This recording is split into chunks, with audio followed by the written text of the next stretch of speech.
হযরত ইমাম আবু হানিফা রাহমাতুল্লাহ আলাইহির সাথে এক নাস্তিকের বহস হবে। স্থান এবং তারিখ নির্ধারণ করা হলো। ইমাম সাহেব দেরি করে আসলেন।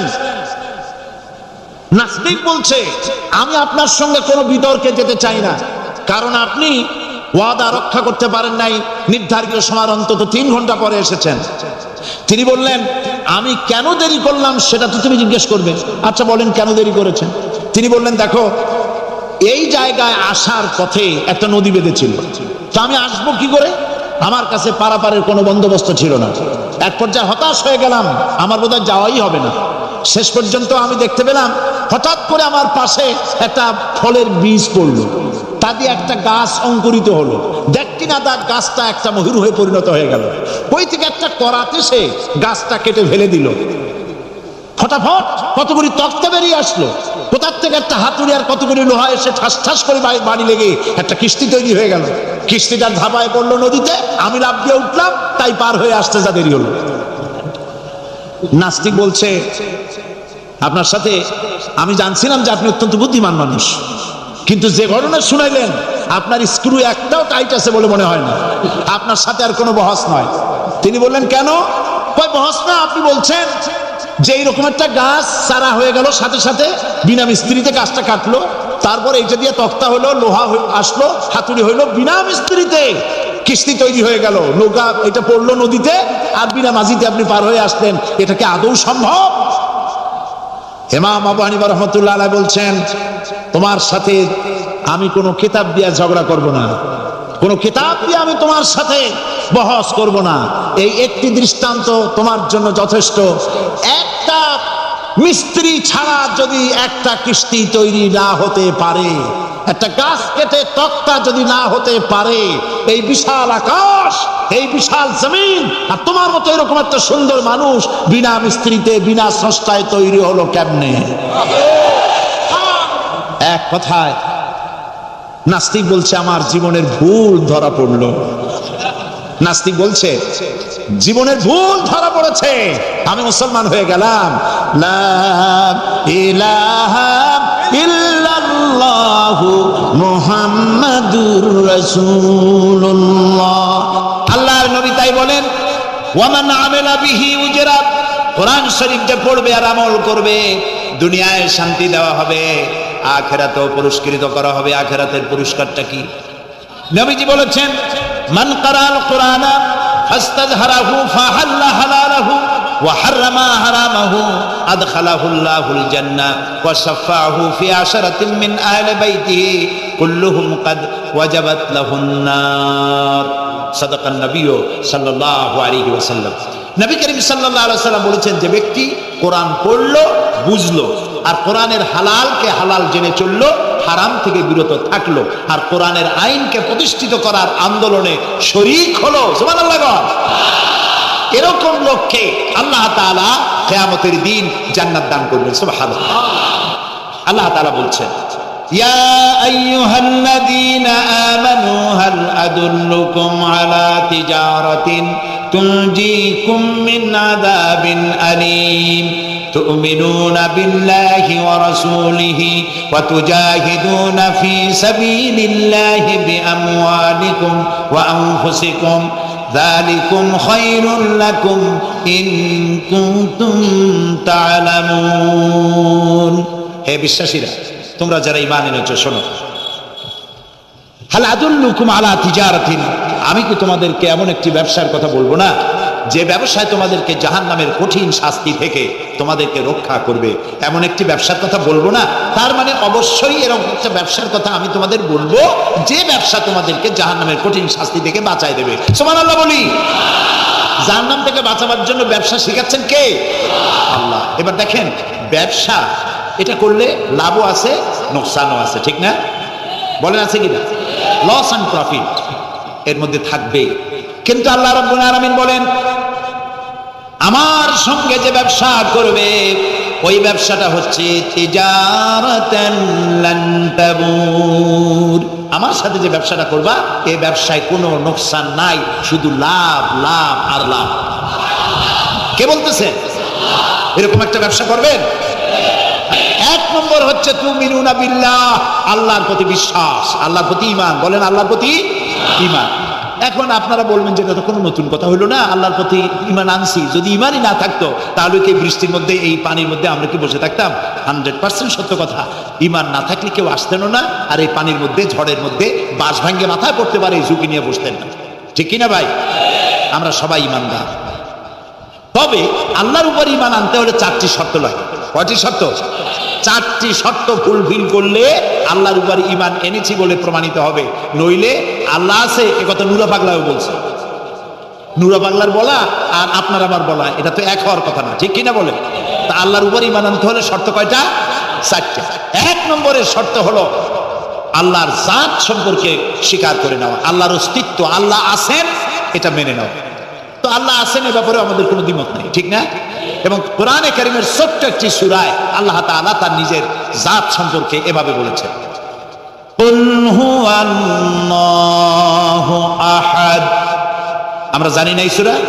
পড়েন, কুল হুয়াল্লাহু আহাদ আল্লাহুস সামাদ লাম ইয়ালিদ ওয়া লাম ইউলাদ ওয়া লাম ইয়াকুল লাহু কুফুয়ান আহাদ। আল্লাহ তাআলা বলেন, বলো হে নবী আপনি বলুন, আল্লাহ এক এবং একক, তিনি কারো মুখাপেক্ষী নন, তিনি কাউকে জন্ম দেন নাই, তাকেও কেউ জন্ম দেয় নাই। দুনিয়া এই আকাশে এবং জমিনে তার সমকক্ষ কেউ নাই। তিনি এক, তিনি একক, তিনি ছিলেন, তিনি আছেন এবং তিনি থাকবেন। লাইসা কামিসলিহি শাইউন, তার মতো কেউ নাই। তবে প্রশ্ন ওঠে আল্লাহ আছেন কোথায়? এরকম একটা প্রশ্ন করা যেতে পারে, আল্লাহ কোথায় আছেন? কোরআনে কারীমে রব্বুল আলামিন তিনি কোথায় আছেন একথা তিনি নিজেই বলে দিয়েছেন, আর রাহমানু আলাল আরশি ইস্তাওয়া। আল্লাহ তাআলা আরশের উপরে আছেন, সুবহানাল্লাহি ওয়া বিহামদিহি। এবং প্রত্যেক রাত্রে তিনি শেষ রাত্রে প্রথম আকাশে আসেন, নবী করিম সাল্লাল্লাহু আলাইহি সাল্লাম বলেছেন। প্রিয় ভাই সব, তো আল্লাহ তাআলা সদা সর্বত্র বিরাজমান যে কথাটা বলা হয় এটা আক্ষরিক অর্থে ওরকম না, এটা ব্যাখ্যা সাপেক্ষে কথা। আল্লাহ সদা সর্বত্র সব জায়গা সম্পর্কে ওয়াকিফাল, তিনি সব জানেন, সব দেখেন। তিনি সামিউন, তিনি বাসিরুন, তিনি দেখতে পান, তিনি শুনতে পান। আপনার আমার দেখার মধ্যে কোনো বাধা, প্রাচীর, অবস্ট্রাকশন কিছু একটা থাকতেই পারে। আল্লাহর দেখার মধ্যে কোনো বাধা নাই। অন্ধকার রাতেও দেখেন, কুয়াশাচ্ছন্ন হলেও দেখেন, মেঘের মধ্যেও দেখেন, তার দেখায় কোনো বাধা নাই, তার শোনায় কোনো বাধা নাই। এমনকি মহাসাগরের অতল তলদেশে ছোট্ট পাথরের গায়ে লাগানো একটি ছোট্ট পোকা, যাকে মাইক্রোস্কোপ যন্ত্র থাক ছাড়া দেখা যায় না, এমন ছোট্ট সূক্ষ্ম একটি পোকাও যদি, ক্ষুদ্র একটি পোকাও যদি পেটের জ্বালায় অথবা ক্ষুধার জ্বালায় চিৎকার মারে, কেউ শুনতে পায় না। আরশের মালিক আল্লাহ রব্বুল আলামিন তা শুনতে পান। এ হচ্ছে আল্লাহ, তিনি সব শুনতে পান, সব দেখতে পান। তার জাত সম্পর্কে স্বীকার করে নেওয়া, মেনে নেওয়া, তিনি আছেন, তার শক্তি সহকারে তাকে মানা। আমরা যে কোনো জিনিস বিশ্বাস করি তার শক্তি সহকারে বিশ্বাস করি। বাতাসকে বিশ্বাস করি, প্রচন্ড বেগে বয়ে গেলে আমাদের মাথার উপরে যা আছে ভেঙে চুরে সব শেষ করি ভালো, এভাবে বিশ্বাস করি। পানিকে বিশ্বাস করি, সে চুবায়ে মারতে পারে, ডুবায়ে মারতে পারে, পানি চুবানো ভিজানো এ শক্তি পানির আছে। আমরা আগুনকে বিশ্বাস করি, জ্বালিয়ে পুড়িয়ে ছাই করে দিতে পারে, এভাবে আগুনের শক্তি সহকারে বিশ্বাস করি। সাপকে বিশ্বাস করি, বাঘকে বিশ্বাস করি, দংশন করলে, থাবা মারলে কাম সারা। পয়জনকে বিশ্বাস করি, খাইলে পরে মরে যেতে পারি, শক্তি সহকারে বিশ্বাস করি, ঠিক না? এখন আল্লাহরে বিশ্বাস করি, এই কথা শুধু বললেই হবে না, আল্লাহকে বিশ্বাস করতে হবে তার গুণ সহকারে। সেই জন্য 4টি শর্তের 1 নম্বর শর্ত হলো আল্লাহর অস্তিত্বকে মানা। 2 নম্বরে শর্ত হচ্ছে আল্লাহর গুণাবলীকে স্বীকার করা, মেনে নেওয়া। আল্লাহর গুণাবলী কি? কোরআন শরীফে আল্লাহর অনেকগুলি নাম আছে। আল্লাহ এ হচ্ছে ইসমে জাত। আল্লাহ এটা কি? ইসমে জাত, আসল নাম কি? আল্লাহ। বলেন সবাই আল্লাহ নয়, কিন্তু আল্লাহ এটা অশুদ্ধ, বলার সময় মুখটা গোল হয়ে যাবে। আল্লাহ বলেন সবাই আল্লাহ। কি মধুর নাম, সুবহানাল্লাহ, সুবহানাল্লাহ। আল্লাহ নিজেই বলেছেন ওয়ালাহুল আসমাউল হুসনা, আল্লাহ রয়েছে সুন্দর সুন্দর নাম। 99টি নামের কথা কোরআনে কারীমে আল্লাহ তাআলা নিজেই বলেছেন, সুবহানাল্লাহ। এখন ওই নামগুলিকে বলা হয় সিফাতি নাম। অর্থাৎ গুণবাচক নাম। এই গুণ সহকারে তাকে স্বীকার করতে হবে। তিনি রাজ্জাক, খেতে দেওয়ার মালিক কে? আল্লাহ। তিনি রব, সৃষ্টি করেন। তিনি খালেক, তিনি স্রষ্টা। তিনি রব, তিনি প্রতিপালনকারী। তিনি রহমান, তিনি দয়ালু। তিনি রহিম, তিনি রহমান, তিনি দাতা। রহিম, তিনি দয়ালু। অর্থাৎ প্রত্যেকটা নামের এক একটা শব্দ অর্থ আছে এবং সেই অর্থ সহকারে বিশ্বাস করতে হবে তাকে। এই বিশ্বাস যদি আমরা করতে পারি তাহলে শিরক থেকে আমরা বাঁচতে পারবো। সুবহানাল্লাহ বলেন। আচ্ছা বলেন তো, সন্তান দেওয়ার মালিককে? সন্তান না দেওয়ার মালিককে? হায়াতের মালিককে? মওতের মালিককে? খেতে দেওয়ার মালিককে? কষ্ট দেওয়ার মালিককে? কষ্ট থেকে বাঁচাবার মালিককে? সব কিছুর মালিককে। এইভাবে আমরা কি বিশ্বাস করি? না, সবাই করি না। যারা বলেছেন আমিও বিশ্বাস করি, হ্যাঁ বিশ্বাস আমাদের থাকতে পারে, কিন্তু অনেক লোক আছে এভাবে বিশ্বাস করে না বলেই বিবাহ করেছে, সন্তান হয় না। তখন শাহ আলী বাগদাদি রহমতুল্লাহ আলাইহির মাজারে গিয়া সেখানে বসে তার ওই মাজারের কাছে গিয়ে চাইলো আমারে সন্তান দাও, খাজা বাবার সন্তান দাও। অথবা হাইকোর্টের মাজারে বৃহস্পতিবার দিন গিয়ে ভিড় করলো, বাবা সন্তান দাও, অথবা মামলায় পড়েছি বাঁচায় দাও, পরীক্ষা দেবে ছেলে পাশ করায় দাও ইত্যাদি। বলেন এরকম? বলে না? জায়েজ নাই, একদম জায়েজ নাই। কাকে বলতে হবে? আল্লাহর নবী বলেছেন ওয়াইদা সালতা ফাসআলিল্লাহ, কিছু বলতে চাইলে আল্লাহরে বলো। ওয়াইজা সালতা ফাসআলিল ওয়াইজা ইসতাআনতা ফাসতাইন বিল্লাহ, সাহায্য যদি চাও আল্লাহর কাছে সাহায্য চাও। আমরা সূরা ফাতিহার ভিতরে প্রত্যেক নামাজের প্রতি রাকাতি বলি ইয়্যাকা না'বুদু ওয়া ইয়্যাকা নাস্তাঈন। আল্লাহ তাআলা একমাত্র তোমার ইবাদত করি আর একমাত্র তোমারই কাছে সাহায্য কামনা করি। হযরত ইব্রাহিম আলাইহিস সালাম আমাদের জাতির পিতা। একটু আগে আমরা বলছি না সবাই, ইব্রাহিম আলাইহিস সালামকে আগুনে, এটারে এদিক ফিরিয়ে দিল। ইব্রাহিম আলাইহিস সালামকে আগুনে যখন ফেলে দেওয়া হচ্ছিল তখন হযরত জিবরাইল এসে বলছিলেন আমার কাছে সাহায্য চাও ইব্রাহিম, আমি তোমারে আগুন দিয়ে বাঁচায় দেব। এই যে ইব্রাহিম আলাইহিস সালামের কাছে তাকে সাহায্য দেওয়ার জন্য বলা হলো। ইব্রাহিম আলাইহিস সালামকে জিবরাইল বললেন আমার কাছে সাহায্য চাও। ইব্রাহিম আলাইহিস সালাম সাহায্য চাইছিলেন? বলেন চাইছিলেন? হযরত ইব্রাহিম বলেছেন জিবরাইল আমি কেন সাহায্য চাইব তোমার কাছে? আমি তো এমন কোন অন্ধ আল্লাহর ইবাদত করি না যিনি তার নিজের চোখে তার গোলামের দুঃখ দুর্দশা দেখতে পান না। আল্লাহ কি দেখছেন না যে আমি বিপদে পড়ছি? আমি তোমার কাছে কেন সাহায্য চাইবো? আমি আগুনে পড়লে যদি আল্লাহ খুশি হন তাহলে আমি তো এভাবে হাজারবার করতে রাজি আছি আবার আল্লাহকে খুশি করার জন্য। এটা হলো আল্লাহর প্রতি বিশ্বাস এবং আল্লাহর কাছে চাওয়া। চাইতে হবে কার কাছে? আমি বিপদে পড়ছি বলবো কারে? আমি অশান্তিতে আছি বলবো কারে? আমার অভাব আছে বলবো কারে? সর্বাবস্থায় আল্লাহকে বলতে হবে। দেখুন আমাদের জাতির পিতা ইব্রাহিম আলাইহিস সালামের কথা এ কোরআন শরীফে আল্লাহ তাআলা বলে দিয়েছেন। তিনি কি বলেছেন? হযরত ইব্রাহিম বলেছেন আল্লাযী হুয়া ইউতঈমুনি ওয়া ইয়াসকিন, আমি যখন ক্ষুধার্ত হই আল্লাহ আমারে খাওয়ান, আমি যখন তৃষ্ণার্ত হই আল্লাহ আমারে পান করান। ওয়াইদা মারিতু ফাহুয়া ইয়াশফিন, আমি যখন অসুস্থ হই আল্লাহ আমারে রোগ মুক্ত করে। সুবহানাল্লাহ। আইয়ুব আলাইহিস সালাম 18 বছর রোগ ভোগ করলেন, কষ্ট পাইলেন, তিনি সাহায্য কার কাছে চাইছিলেন? ইউনূস আলাইহিস সালামের মতো বিপদে এই পৃথিবীর কোন মানুষ এত বড় বিপদে পড়ে নাই। মাছে তারে গিলে ফেললো, পানির অতল তলদেশে মাছ চলে গেল, মাছের পেটে দরজা নাই, জানালা নাই, ভেন্টিলেটর নাই, মাথা গলাইয়া কোন রকম বাইর হবে এমন কোন পথ নাই, বাঁচার কোনো উপায় নাই। হযরত ইউনূস আলাইহিস সালাম যখন মাছের পেটের ভিতরে বিরাট বিপদে পড়ে গেলেন, হযরত ইউনূস আলাইহিস সালাম সাহায্য কার কাছে চেয়েছিলেন বলুন? তিনি বললেন আল্লাহ তাআলা তার ঘটনা কোরআন শরীফের মধ্যে এভাবে বর্ণনা করেছেন ওয়াজান্নুন ইয যাহাবা মুগাদিবান ফাযান্না আন লান নাকদিরা আলাইহি ফানাদা ফিয যুলুমাতি আন লা ইলাহা ইল্লা আনতা সুবহানাকা ইন্নী কুনতু মিনাজ জালিমিন। আল্লাহ শোনাচ্ছেন, ও পৃথিবীর মানুষেরা শোনো, ইউনূসকে যখন মাছে গিলে ফেললো সে তখন ত্রিবিধ ফানাদা ফি যুলুমাত জমায় কাসির, ত্রিবিধ অন্ধকারের ভেতর থেকে তিনি চিৎকার মারলেন।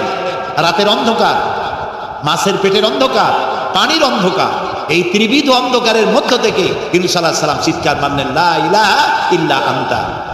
আয় আল্লাহ, তুমি ছাড়া কোনো ইলাহা নাই, সুবহানাকা, আমি তোমার প্রশংসা করছি। আয় আল্লাহ তাআলা, আমি আমার নফসের উপরে জুলম করেছি, আমার উপরে আমি জুলম করেছি। আল্লাহ তাআলা এই চিৎকার শুনেছিলেন? শুনেছেন? হযরত ইউনূস আলাইহিস সালাম মাছের পেটের ভিতরে বসে যেই চিৎকার মেরেছিলেন কেউ শুনতে পায় নাই। পানির ভিতরে কেউ শোনে নাই, জমিনে কেউ শোনে নাই, অন্তরিক্ষেও কেউ শুনতে পায় নাই। আল্লাহ রাব্বুল আলামিন বলেন, আমি আরশের মালিক ইউনূসের চিৎকার আমি শুনেছি। শুধু শুনি নাই, জবাবও দিয়ে দিয়েছি। আস্তাজাবনা লাহু ওয়া নাজ্জাইনাহু মিনাল গাম্মি ওয়া কাযালিকা নুনজিল মুমিনিন। আমি ইউনূসের ডাকের সাড়া দিয়া দিলাম, বিপদ থেকে বাঁচাই দিলাম। মাছের পেটের ভিতরে যন্ত্রণা শুরু হয়ে গেল। মাছ দেখলো বমি না করলে আর বাঁচবো না, এমন অবস্থা মাছের হয়ে গেল। মাছ পেটের ব্যথার জ্বালায় বেশি উঠলো, কেনারায় চলে গেল। ইউনূস আলাইহিস সালামকে বমি করে ফেলে দিল। মাছও বাঁচলো, ইউনূস আলাইহিস সালামও বাঁচলেন। আল্লাহ তাআলা বলেন, শুধু ইউনূস রে নয়, ওয়া কাযালিকা নুনজিল মুমিনিন। আমার মুমিন বান্দারা যদি বিপদে পড়ে, এরকম বিপদে যদি পড়ে যায় আর আমারে যদি ডাকে, আমি আল্লাহ রব্বুল আলামিন এই বিপদ থেকে, যত বড় বিপদ হোক, আমি আল্লাহ বাঁচায় দেব। আল্লাহ বিপদ থেকে বাঁচাবেন। আর আমি মুসলমান বিপদে পড়েছি, মাজারে গিয়া চাইলাম, নাউযুবিল্লাহ। বিশ্বাস করুন ভাই, বিশ্বাস করুন, কবরের ভিতরে যিনি শুয়ে আছেন, যত বড় পীর হোক, যত বড় খাজা বাবা হোক, আপনাকে সাহায্য তিনি করতে পারবেন না, পারবেন না, পারবেন না। একটু কমন সেন্সের কাছে অ্যাপিল করি, সাধারণ বিবেকের কাছে আপনাদের, যারা এই যে দেখুন হযরত শাহজালাল রহমতুল্লাহ আলাইহি সিলেটে শুয়ে আছেন, বলুন তো তার মাতৃভাষা কি? আরবি। তিনি ইয়েমেন থেকে এসেছিলেন। বাগেরহাটে শুয়ে আছেন হযরতে খান জাহান আলী রহমতুল্লাহ আলাইহি, তার মাতৃভাষা ছিল আরবি। হযরতে খাজা মঈনুদ্দিন চিশতি রহমতুল্লাহ আলাইহি শুয়ে আছেন আজমিরে, তার মাতৃভাষা আরবি। আমরা বাংলাদেশ থেকে, এই দেশ থেকে কোনো লোক গেল সিলেটে, গেল বাগেরহাটে অথবা বাগদাদে চলে গেল, এইসব বড় বড় আল্লাহর ওলিদের মাজারে গিয়ে বাংলা ভাষায় বলল, বাবা আমি তো বিপদে পড়ে আসছি, নির্বাচনে দাঁড়াইছি, আমি যেন জিততে পারি। অথবা দেখেন না, মাজার দিয়ে শুরু করে সবাই। অথবা যাই বললো যে আমার বিয়ে করেছি 15 বছর, বাচ্চা হয় না, আমার একটা বাচ্চা। অথবা মামলায় পড়েছি, আমার একটু জিতে, এত ব্যবসা করি, এত টাকা লস দিতে দিতে শেষ হয়ে গেছি। বাবা আপনি বললেন কোন ভাষায়? শাহজালাল খুব বুঝলেন, বড় পীর সাহেব খুব বুঝছেন। তাহলে আপনার 1 নম্বর ফায়ার মিস হয়ে গেছে, মিস ফায়ার। আচ্ছা, 2 নম্বর কথা হলো, যার কাছে আপনি চাইলেন তিনি ওখানে ঘুমন্ত আছেন না চেতনা আছেন, এ ব্যাপারে আপনার কোনো গ্যারান্টি আছে, নিশ্চয়তা আছে? আপনি যখন দোয়া করতেছিলেন তখন উনি চেতনা না ঘুমে? যদি ঘুমায় থাকেন তাহলে 2 নম্বর মিস ফায়ার। আপনি যা চিল্লাইলেন উনি কিছুই শুনল না। 3 নম্বরে, কবরে যে শাহজালাল রহমতুল্লাহ আলাইহি অথবা মঈনুদ্দিন চিশতি রহমতুল্লাহ আলাইহি, আল্লাহর ওলিরা, যত বড় বড় ওলি আল্লাহ আছেন, যার কাছে আপনি বিশ্বাস করেন ওলি হিসেবে, উনি যে কবরে আছেন তার নিশ্চয়তা কোথায়? কবরে তো নাও থাকতে পারে। কারণ আল্লাহ তাআলার 2টা জায়গা আছে করা। বিদেহী আত্মা, এই দেহ থেকে আত্মা যখন সরে যায়, আল্লাহ যখন নিয়ে যান, দেহটার তো কোনো দাম নাই, এটা হচ্ছে নশ্বর, আত্মা হচ্ছে অবিনশ্বর। এই দেহটা মাটির সাথে পচে যাবে, গলে যাবে, কোরআন শরীফে বহুবার বলা হয়েছে। তো আল্লাহ তাআলার 2টা মেহমানখানা আছে, একটা হলো সিজ্জিন আর একটার নাম বলেন ইল্লিন। 2টা মেহমানখানা। যেমন এই পৃথিবীতেও মেহমানখানা 2 রকম হয়। সরকারের 2 রকম মেহমানখানা। চোর, ডাকাত, খুনি, বদমাস, এগুলি যদি গ্রেফতার হয় তাহলে ওরা খাবে কি? ওদের তো শ্বশুর বাড়ি দিয়ে অথবা বাপের বাড়ি দিয়ে ভাত খাবার দেওয়া হবে না, গভর্নমেন্টের মেহমান হয়ে গেছে। কাজে এদের জন্য মেহমানখানা গভর্নমেন্টের একটা আছে, সরকারি মেহমানখানা। ওইটা কোনটা কোন তো? ও, তাও আপনারা চেনেন। আরেকটা মেহমানখানা হচ্ছে ভিআইপিদের জন্য, যারা ভেরি ইম্পর্টেন্ট পার্সন অথবা ভেরি ভেরি ইম্পর্টেন্ট পার্সন, যারা তাদের জন্য, অর্থাৎ প্রেসিডেন্ট, প্রধানমন্ত্রী, মন্ত্রী, এমপি, সচিব, ওনারা যখন বাংলাদেশের কোনো জায়গায় বেড়াতে যান তখন সরকারি মেহমানখানা ওনাদের জন্য থাকে। ওইটার নাম কি? সার্কিট হাউস, ডাকবাংলা ইত্যাদি, রেস্ট হাউস, এগুলি তার জন্য থাকে। তো পৃথিবীর মানুষের জন্য শ্রেণীভেদে যদি এ ধরনের মেহমানখানা থাকে, তো যারা নাকি দুনিয়া থেকে মারা যাবে ওদের জন্য আল্লাহর মেহমানখানা থাকতে নাই? আছে, এবং সেটা আগেই বলেছি। যারা জাহান্নামে যাবে ওদেরকে রাখা হবে সিজ্জিন নামক একটা মেহমানখানা আছে, ওখানে তারা থাকবে। আর যাদেরকে আল্লাহ জান্নাতি নেবেন, তো বিচারের আগে তো জান্নাতি নেবেন না, তাদেরকে ইল্লিন নামক সার্কিট হাউস জাতীয় এই জাতীয় একটা ভালো জায়গায় আল্লাহ তাআলা তাদের রাখবেন। তাহলে আপনি যে কবরের কাছে যায় চাইলেন, হয় ঘুমায় আছে, আপনার ভাষা বুঝলো না, আর কবরে থাকলেও ঘুমে আছে নাকি তাও আপনি জানেন না, আর কবরে নাই এটাও হতে পারে যে আল্লাহ তাআলা অন্য কোথাও তাকে নিয়ে রেখেছেন। কাজেই তিনটা জিনিসই আপনার পথের ভাড়া নষ্ট, পরিশ্রম নষ্ট, আর তিনটা ফায়ার করছিলেন, তিনটা ফায়ার মিস হয়ে গেল। তাহলে থাকতে হবে এমন সত্তার কাছে, কোনো পীর নয়, বুজুর্গ নয়, খাজা বাবা নয়, চাইতে হবে এমন সত্তার কাছে যিনি কখনো ঘুমান না, যিনি বাংলাও বোঝেন, ইংরেজিও বোঝেন, আরবিও বোঝে, উর্দুও বোঝে, সকল ভাষা যিনি সৃষ্টি করেছেন, সেরকম কেউ কি আছেন? আছেন? কি নামটা? এক আঙ্গুল আকাশের দিকে উঁচু করে বলেন, নাম কি? আরো জোরে বলেন, আরো বলেন, সুবহানাল্লাহ, আলহামদুলিল্লাহ বলুন। এই জন্য নবী করিম সাল্লাল্লাহু আলাইহি ওয়াসাল্লাম বলছেন, ওয়াইজা সাআলতা ফাসআলিল্লাহ, কিছু বলতে হলে আল্লাহরে বলো, ওয়াইজাস্তাআনতা, সুয়াল করলে আল্লাহরে বলো, ওয়াইজাস্তাআনতা ফাসতাইন বিল্লাহ। আর যদি সাহায্যের প্রয়োজন হয় কোনো ব্যাপারে, যে কোনো ব্যাপারে সাহায্যের প্রয়োজন, আল্লাহর কাছে চাও। আমাদের অবস্থা হলো এই যে ইমাম তো দুর্বল, বিপদে পড়লেই দৌড় দেয় মাজারের দিকে। মুসলমানের সম্পর্ক মাজারের সাথে হবে না, সম্পর্ক হবে মসজিদের সাথে। আল্লাহর নবী যখনই বিপদে পড়তেন, মুসিবতে পড়ে যেতেন, সঙ্গে সঙ্গে উজু করে মসজিদে নববীর ভিতরে প্রবেশ করতেন, 2 রাকাত কাজায়ে হাজাতের নামাজ পড়তেন, আল্লাহর দরবারে হাত তুলতেন, চোখের পানি ছেড়ে দিতেন, আল্লাহ রাব্বুল আলামিনের দরবারে মোনাজাত কবুল হয়ে যেত। নবীজি আমাদেরকে উপদেশ দিয়েছেন, বিপদে যদি পড়ো, মুসিবতে যদি পড়ে যাও, উজু করো, মসজিদের ভিতরে ঢুকে যাও, কাজায়ে হাজাতের নামাজ পড়ো, আর সেজদায় পড়ে চোখের পানি দিয়া, গাল ভিজানো নয়, চোখের পানি দিয়া যায় নামাজ ভিজিয়ে দাও, আর আল্লাহর কাছে প্রার্থনা করো, কাঁদতে থাকো রব্বুল আলামিন। আল্লাহর নবী বলেছেন, বান্দা যদি গুনাহ মাফির জন্য গুনাহ করেছে, লজ্জায় অনুতপ্ত হয়ে অনুশোচনা করে বান্দা যখন কাঁদতে থাকে, চোখের পানি নাকের অর্ধেক আসতে না আসতে আল্লাহ রব্বুল আলামিন বান্দারে মাফ করে দেন। বিশেষ করে বুড়া মানুষ, আমাদের মধ্যে 2 শ্রেণীর লোক আছে, যুবক আর বৃদ্ধ। মাহফিল গুলিতে আল্লাহর মেহেরবানি যুবকেরা অনেক বেশি আসে, আলহামদুলিল্লাহ বলুন। এরকম আসতে করলেন কেন? আপনি তাকায় দেখেন, ডানে বায় তাকান, ডানে বায় তাকান, দাড়ি পাকা কয়জন আছে দেখেন।